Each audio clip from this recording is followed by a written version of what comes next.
All right, the sheriff's office is reassuring everyone this morning that there was no active shooter at Disney yesterday. This comes after panic at the Magic Kingdom last night. WESH 2's Bob Hazen reports law enforcement says no shots were fired.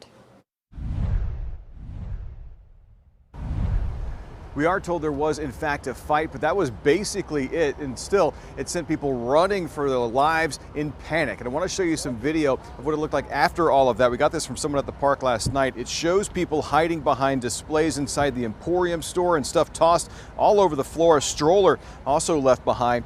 The Orange County Sheriff's Office says there was a fight at the Magic Kingdom and people heard a popping noise during it. Some apparently thought that noise was gunfire, so people rushed to get away or to take cover.